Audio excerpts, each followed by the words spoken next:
প্রিয়াঙ্কার বাঙালিয়ানা রান্নাঘরে সকলকে স্বাগত জানিয়ে আজকে শুরু করছি আরেকটি নতুন রেসিপি। আমরা প্রত্যেকে কিন্তু গরম ভাত ডালের সাথে খেয়ে থাকি, আর এই ডাল দিয়ে ভাত খাওয়ার সময় আমাদের কিন্তু বেগুন ভাজা বা আলু ভাজা নিয়ে থাকি। একই বেগুন ভাজা না খেয়ে যদি অন্য রকমভাবে বেগুনের রেসিপি তৈরি করা যায় তাহলে কেমন হয়? আজ আমি এই রকম একটি রেসিপি নিয়ে আপনাদের কাছে চলে এসেছি।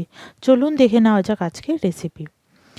আমি একটা লম্বা বেগুনকে ভালো করে ধুয়ে চাকচাক গোল আকারে একটু মোটা সাইজের করে কেটে নিয়েছি।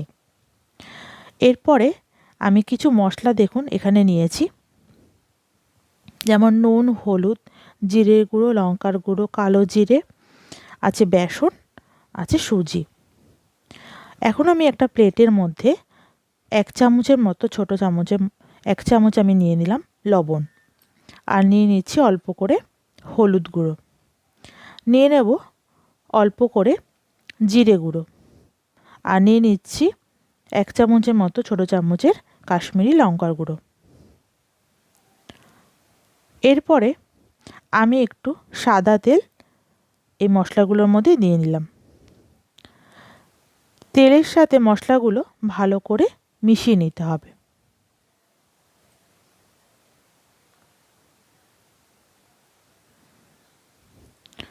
মশলাটা মাখানো হয়ে গেলে আমরা এখন কি করব, বেগুনের মধ্যে এই সব মশলাটা মাখিয়ে নেব।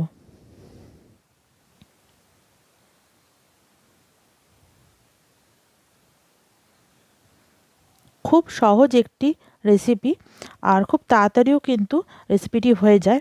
রোজ একঘেয়েমি বেগুন ভাজা না খেয়ে ঠিক এই রকমভাবে যদি খাওয়া যায় তাহলে কিন্তু খেতে খুব ভালো লাগে। দেখুন বেগুনের মধ্যে মশলাটাকে আমি মাখিয়ে নিয়েছি। এখন আমি একটু রেস্টে রেখে দেব। সাইডে বেগুনটা রাখা আছে। এরপরে আমি একটা বাটির মধ্যে নিয়ে নিচ্ছি 4 চামচের মতো বেসন। এর মধ্যে আমি দিয়ে দিচ্ছি পরিমাণ মতো লবণ, দিয়ে দেবো অল্প করে হলুদ গুঁড়ো, দিয়ে দিচ্ছি একদম অল্প করে কালো জিরে, এরপরে দিয়ে দেবো জিরে গুঁড়ো। জিরে গুঁড়োটাও সামান্য পরিমাণে দিয়ে দিলাম। এরপর দিয়ে দিচ্ছি লঙ্কার গুঁড়ো।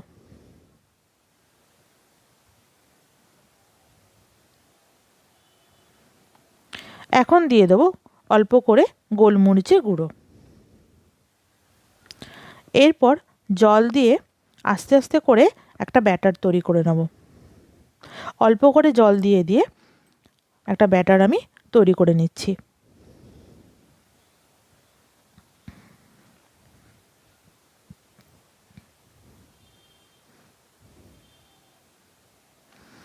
দেখুন স্মুথ একটা ব্যাটার কিন্তু তৈরি হয়ে গেছে। এই ব্যাটারের মধ্যে আমি দিয়ে দিচ্ছি ধনেপাতা কুচি।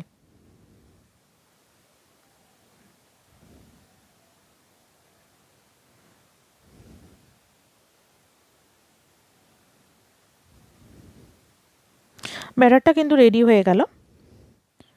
এখন আমি কি করব, একটা প্লেটের মধ্যে নিয়ে নিচ্ছি 4 থেকে 5 চামচ বড় চামচের মতো সুজি।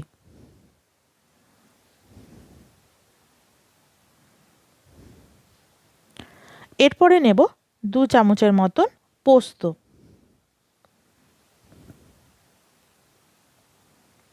এরপর পোস্ত আর সুজিটাকে ভালো করে মিক্সড করে নেব।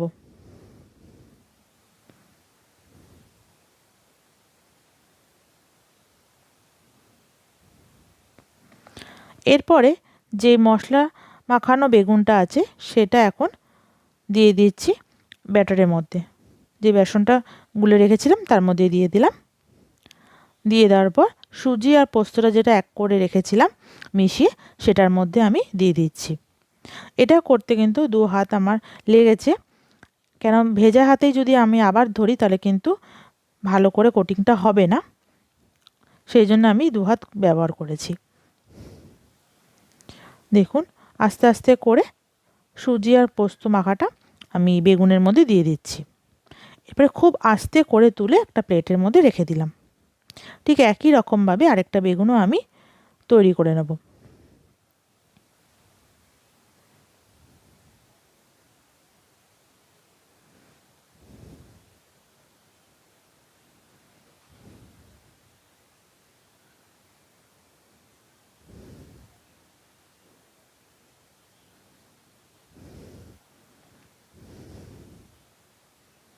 দু পাশ কিন্তু ভালো করে সুজি পোস্তটা আমি লাগিয়ে দিচ্ছি।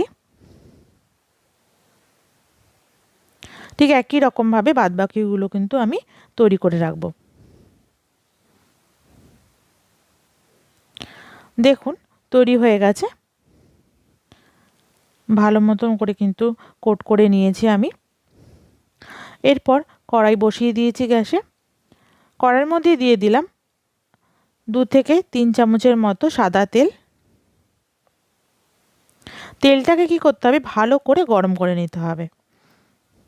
তেলটা ভালো মতন গরম হয়ে গেলে এক এক করে বেগুনগুলো আমি দিয়ে দিচ্ছি। আমি এখানে 2টো করে বেগুন ভেজে নেব।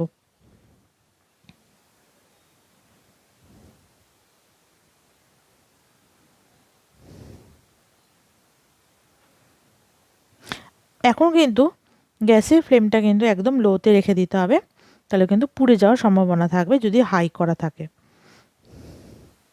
এক পিঠ ভাজা হয়ে গেছে, এখন আমি আস্তে করে আরেক পিঠ উল্টিয়ে দিচ্ছি।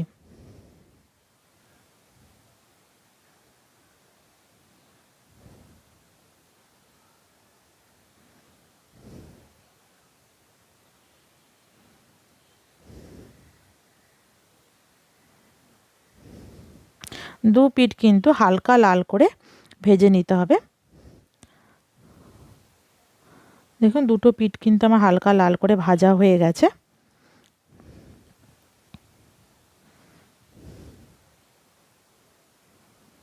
আর খুব কিন্তু ধৈর্য সহকারে কিন্তু এটা ভাজতে হবে। হাই ফ্লেমে রাখলেই কিন্তু বেগুনটা পুড়ে যেতে পারে।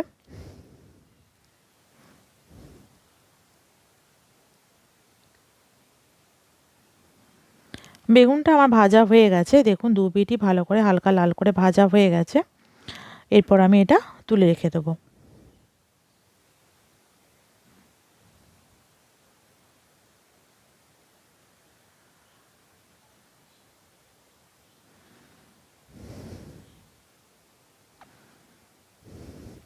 গরম ভাতে ডালের সাথে কিন্তু অসাধারণ লাগে এই রেসিপিটি।